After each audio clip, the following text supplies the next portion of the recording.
At para sa ating mga balita, mga taga-Gaza, gagawing construction worker sa Indonesia, at Erdogan may nakakakilabot na panalangin para sa Israel. Pero bago natin umpisahan ang ating mga balita, mangyari po lamang na i-like ang video ito para sa patuloy na paghahatid natin ng ating mga updates mula sa loob at labas ng bansa. Malaking tulong po ang inyong like para sa aming mga content creator. Maraming salamat po mga kababayan. Isa na namang bagong ulat ang kumakalat ngayon tungkol sa posibleng pagpapalayas sa mga Palestino mula sa Gaza. 100 katao mula sa Gaza ang di umano ay ipapadala daw sa bansang Indonesia para pagtrabahuhin bilang mga construction worker. Ang hakbang na ito ay magiging isang pilot program daw. Kung magiging matagumpay, mas marami pang mga taga-Gaza ang hihikayatin na lumipat na rin sa Indonesia. Dagdag pa ng ulat, mismong ang Israel daw ang nagsusulong ng programang ito. Ang problema, itinatanggi ngayon ng Indonesia ang ulat at sinabing hindi ito totoo. Kaya ang tanong, kanino nga ba nanggaling ang balitang ito? Nagsisinungaling ba ang Indonesia o may ibang mga kamay na kumikilos sa likod ng isyong ito? Ayon sa isang headline, 100 taga-Gaza lilipat sa Indonesia bilang bahagi ng pilot work program. At sa tabi nito ay may nakalagay na salitang report. Ibig sabihin, sinisigurado ng nasabing pahayagan na ang kanilang sinasabi ay isang lehitimong report. Sa isa pang pahayagan ang sabi naman, 100 taga-Gaza lilipat sa Indonesia para magtrabaho sa ilalim ng bagong plano. Maliwanag na sinasabi dito ang impormasyon na galing mismo sa isang Israeli news channel. Ang dalawang ulat na ito ay kapwa nagsasabi ng isang voluntaryong paglipat. Isang grupo na binubuo ng 100 taga-Gaza ang unang lilipad papuntang Indonesia para magtrabaho sa construction. Kapag naging maayos, mas marami pang mga taga-Gaza ang hihikayatin na lumipat na sa Indonesia at posibleng doon na manirahan ng permanente. Dagdag pa ng report, handa raw ang Indonesia na tanggapin ang mga taga-Gaza at bibigyan pa sila ng hanap buhay doon. At sino daw ang mamamahala sa planong ito? Hindi ang Hamas at lalong hindi isang support group. Ang may hawak daw ng programang ito ay si Major General Hassan Ali, isang opisyal ng Israeli Defense Ministry. Kapag naging matagumpay ang pilot program, gagawa raw ng bagong ahensya sa ilalim ng pamamahala ng Israel para sa migration ng mga taga-Gaza. Ang ahensyang ito raw ang mamamahala sa proyekto ng paglilipat ng mga taga-Gaza sa bansang Indonesia. Yan nga ay kung magiging matagumpay ang pilot program. Ang bagong proyekto ay maaaring pamunuan din ni Brigadier General Ofer Winter, isang kontrobersyal na opisyal ng Israeli Army ayon sa media. Pero tila masalimuot ang planong ito at lumilikha ngayon ng maraming tanong. Una, legal ba ito? Ayon sa international humanitarian law, posibleng ituring ito na isang uri ng ethnic cleansing. Susunod na tanong, bakit pumayag ang Indonesia dito? Ang sabi sa balita, hindi daw ito totoo. Sinabi ng Jakarta na wala pang usapan tungkol dito at wala rin silang narinig na anumang impormasyon kaugnay nito.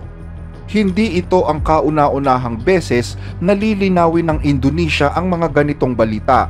Matatandaan na noong buwan ng Enero, bago manumpa si Pangulong Donald Trump sa US, may ganito ding balita na lumabas sa media.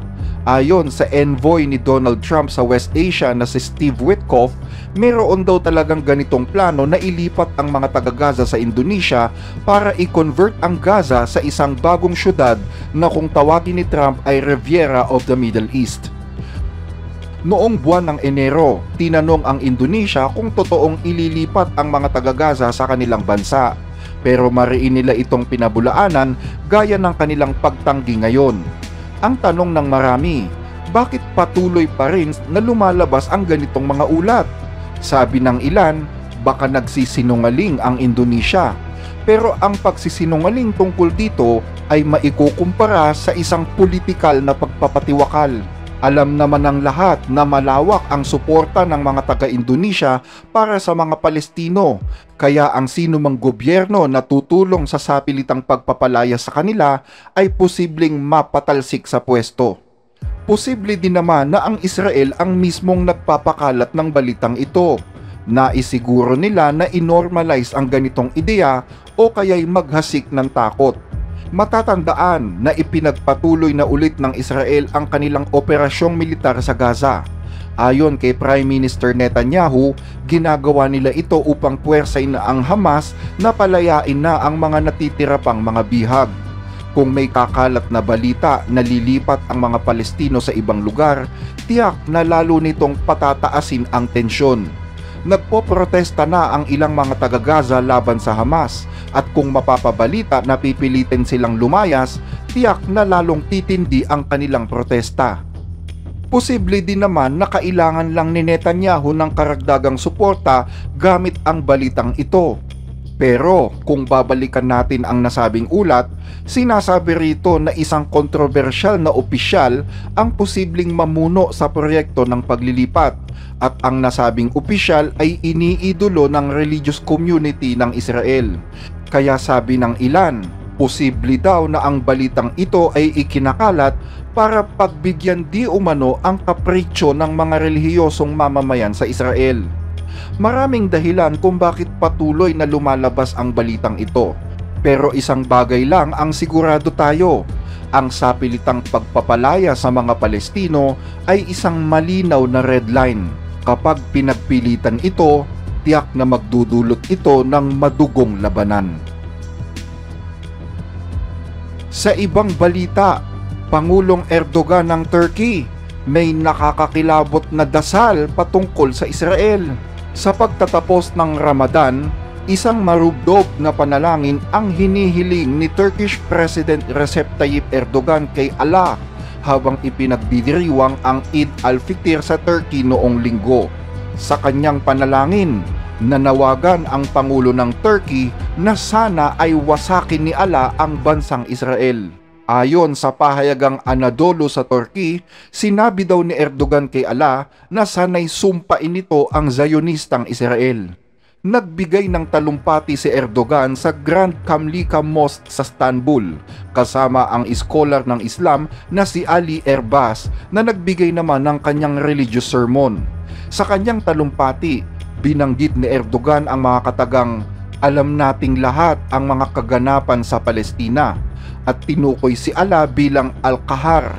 Ang Al-Qahar ay isa sa 79 na pangalan ni Allah sa Quran na nangangahulugang ang makapangyarihang nagtatagumpay sa lahat ng nilikha.